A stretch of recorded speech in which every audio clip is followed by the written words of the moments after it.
চট্টগ্রামে টানা ভারী বর্ষণ ও পাহাড়ি ঢলের কারণে বাঁশখালী উপজেলার বাহাছড়া ইউনিয়নের বিস্তীর্ণ এলাকা ভয়াবহ বন্যা ও জলাবদ্ধতায় বিপর্যস্ত হয়ে পড়েছে।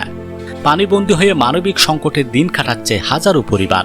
এমন দুর্যোগময় পরিস্থিতিতে অসহায় মানুষের পাশে দাঁড়িয়ে মানবতার উজ্জ্বল দৃষ্টান্ত স্থাপন করেছেন বাহাছড়া ইউনিয়নের ইলশা গ্রামের কৃতি সন্তান, চট্টগ্রাম চকবাজার থানা জামায়াতে ইসলামের সেক্রেটারি এবং বিশিষ্ট সমাজসেবক সাদু রশিদ চৌধুরী সাদ।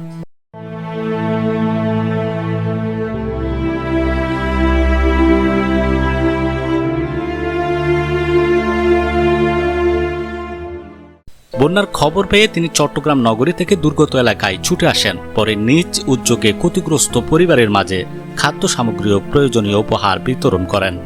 শুধু ত্রাণ পাঠিয়ে দায়িত্ব শেষ করেননি, বরং কখনো হাঁটু সমান আবার কখনো কোমর সমান পানিতে জীবনের ঝুঁকি নিয়ে বাহাছড়া ইউনিয়নের বিভিন্ন গ্রামে বাড়ি বাড়ি গিয়ে দুর্গত মানুষের হাতে ত্রাণ সামগ্রী পৌঁছে দেন।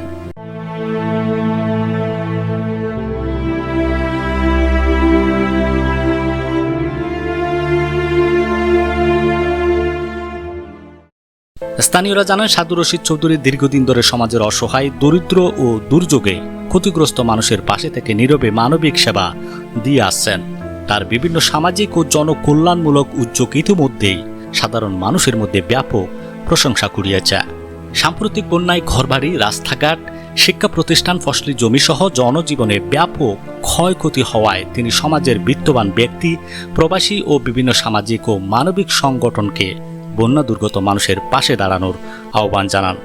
এ সময় তিনি বলেন, মানুষের দুর্দিনে পাশে দাঁড়ানো সামাজিক ও নৈতিক দায়িত্ব। ভবিষ্যতেও যে কোনো দুর্যোগ বা সংকটময় পরিস্থিতিতে বাহাছড়া ইউনিয়নের অসহায় ও ক্ষতিগ্রস্ত মানুষের পাশে থেকে মানবিক সহায়তা অব্যাহত রাখবেন। মানবিক এই উদ্যোগকে স্বাগত জানিয়েছেন স্থানীয় বাসিন্দারা। তারা বলেন, দুর্যোগের এমন কঠিন সময়ে সাদু রশিদ চৌধুরীর মতো সমাজসেবীদের আন্তরিক সহযোগিতা বন্যা দুর্গত মানুষের মনে নতুন করে আশার আলো জাগিয়েছে।